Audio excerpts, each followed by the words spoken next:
Let's welcome in talkSPORT's resident Arsenal fan. You can see him on Inside Gunners on the talkSPORT YouTube channel as well. Luke Henry, how you doing? I'm very well, thank you, mate. How are you? Yeah, really good, thank you. Do you agree with Harry then? Do you feel a bit underwhelmed so far with Arsenal's business? Or are you looking at it and going, do you know what, we're adding a bit of squad depth, I don't mind it, pretty good signings? Yeah, I think underwhelmed is an interesting word. I think with fans, I think we do this thing, don't we, where we try and convince ourselves that every signing makes sense and we think it's a good bit of business.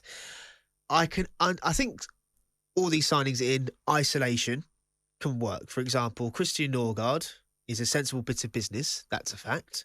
Arsenal fans and Arsenal, are going to try and challenge for the Premier League title next year. So you kind of need players that have got Premier League experience. Now, that doesn't mean they are at the quality to probably guide you to the Premier League title. So I think that can be said. Does it drop a level? I think that's a hard thing to answer when you don't know what Martin Zubimendi is going to be like. And I agree with Harry's point, because you want that Premier League experience so Zubimendi can learn from that, which is exactly what Mikel Arteta has done by the signing of Christian Norgaard, if Thomas Partey is going to leave, when it looks like he is.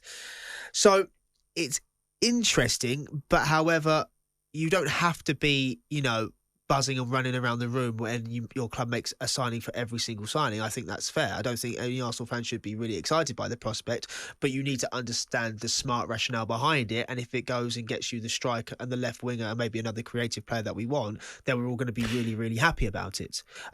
It's very difficult to spend loads of money on backup players and rotation players when you want to go and break the bank on a striker, a potential left winger, and we probably need some more creativity in the midfield. That's the thing I'm a little bit worried about when you look at the midfield and the balance of it. You've got the likes of Mikel Merino, Christian Norgaard, you've got Declan Rice, Martin Zubimendi, and Martin Odegaard.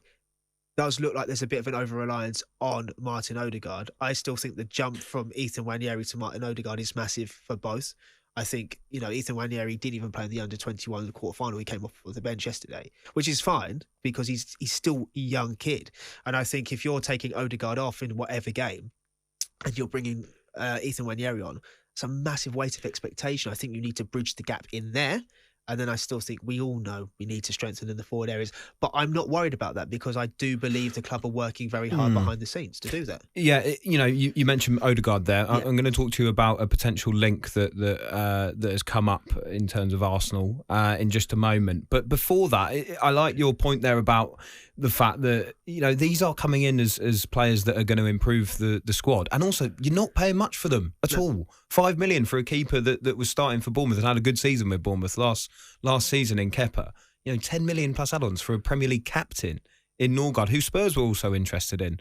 So for me, I feel like if Arsenal had got their forward over the line and had got their striker over the line, and you were doing this business at the end of July, most Arsenal fans would be going, oh, yeah, I don't mind that. Yeah, it's good business. Completely Do you agree. think it's to do with that PR? Do you think it's to do with the fact that Liverpool have already spent big, Man City have already spent big? Do you think it's that almost a bit of impatience, which is understandable within Arsenal fans, that they're going, well, why are we only getting Norgaard and Kepa? Where are our strikers? Where is our forward?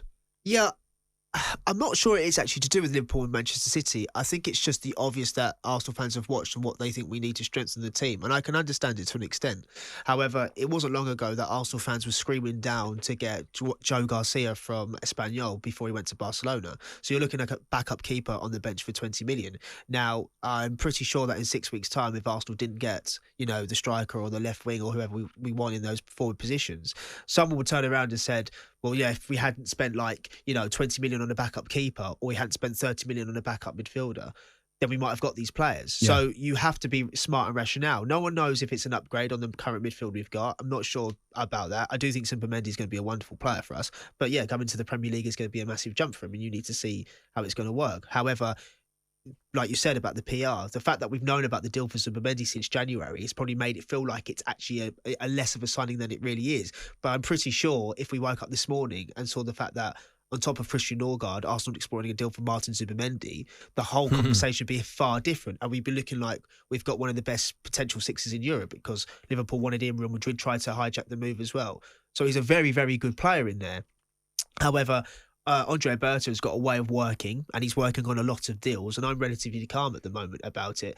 Arsenal are going to sign a left winger and a striker. I just do not believe they're going to be that incompetent not to do it. I understand the frustration of it taking so long, but if it pays off and we build a squad that can challenge on 4 competitions rather than just the 2 in the Premier League and the Champions League, I think the fans will be happy. Yeah, I agree that people are almost judging this window a bit too early. You know, I heard Gabriel Bonhor saying they're shopping at Asda and the other clubs are shopping at Waitrose. But, you know, that will be true if at the end of the window they haven't got a forward or a striker, or at least they're getting options that aren't considered that good. But we can't tell that until they have actually got those players over the line. There has been a link today. We understand that they've added Ebere Eze to their list of left wing targets. What do you make of that?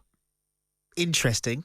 I've always been a fan of the player. However, I'll be brutally honest, I'm not sure how he fits the profile of Arsenal. And what I mean by that is I think we need pace, real raw pace. We've got Martinelli, who's our only outlet, and the only issue I have when I watch Arsenal sometimes on the counter-attack is we're not quick enough in the transition.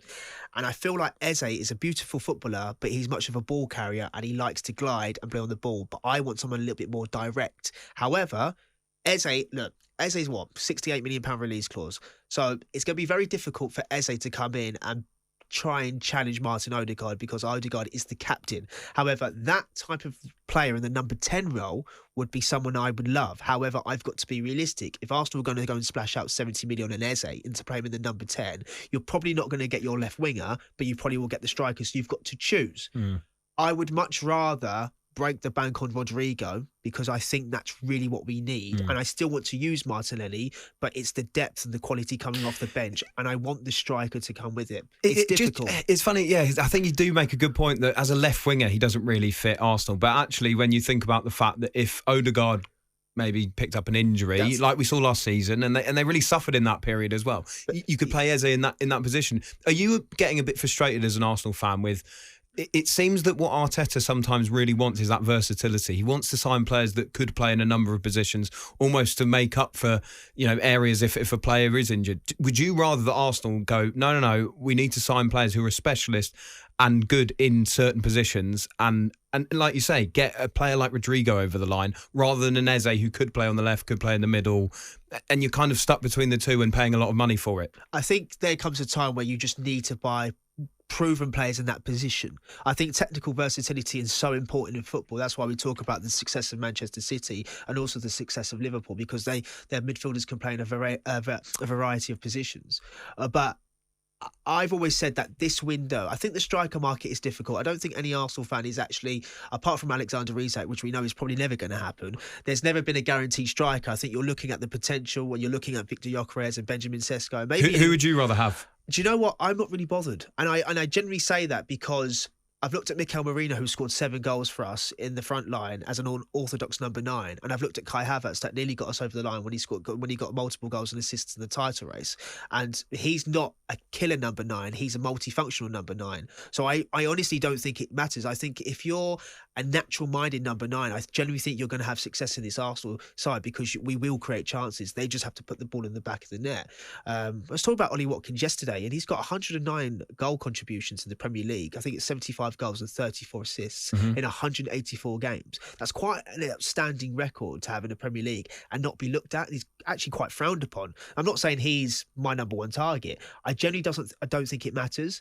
But I feel like what we do need to do in this window is we do need to have a statement. And I do think Rodrigo is that statement. I was going to say, if I simplify this then, would you rather have a Rodrigo and a Watkins or a Gyökeres and an Eze?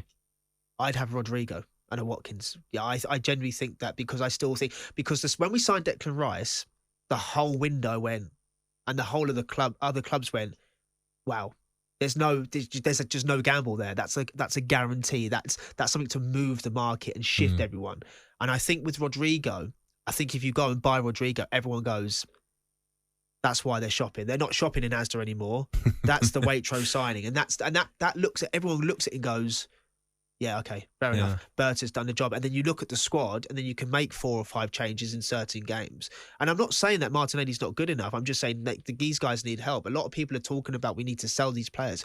We don't. We saw the campaign we had last season and the injuries we had, and we can't afford to let that happen. So the way you do that is you try and raise the ceiling of the squad in terms of quality. You have to find smart signings that are shrewd business signings so you can go and get your needle movers in the market.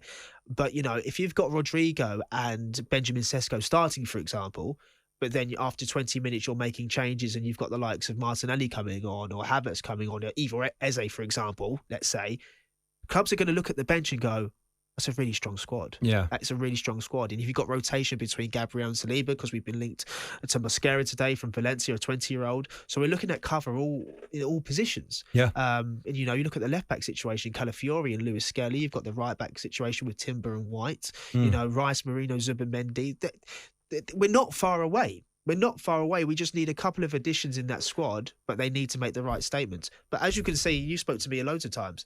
I'm quite relatively calm about it. Ask me in 4 weeks when we haven't signed a striker, it'll be completely different. I'll be able to tell that from your face, I think. Don't worry about that. I actually think there's some serious work going on. And I know it's funny how football works, right? You spend 30 months looking for a striker and it's taken us, a week to buy a centre-half and a midfielder? It's quite funny and I get the frustration, but football doesn't work like that. You have to be smart and a bit more reserved, I guess. Are you a Waitrose man? My Waitrose man. I can't say I am because there's not really a Waitrose near me. Oh, right. Where are you heading? Where'd you go? Do you know what, mate? A little bit of Sainsbury's? Yeah. Sainsbury's has always been good. When I was younger, you used to go to the music place and you used to click the music in Sainsbury's. Remember? I don't know if you ever did that. It was just me. But it's just great weird to see you, Luke. Just saw. But no, I know what you mean. It was good fun. Yeah. Good fun. What about you? Oh, big Tesco, mate. On AM, on DAB, via the talkSPORT app and on your smart speaker. talkSPORT.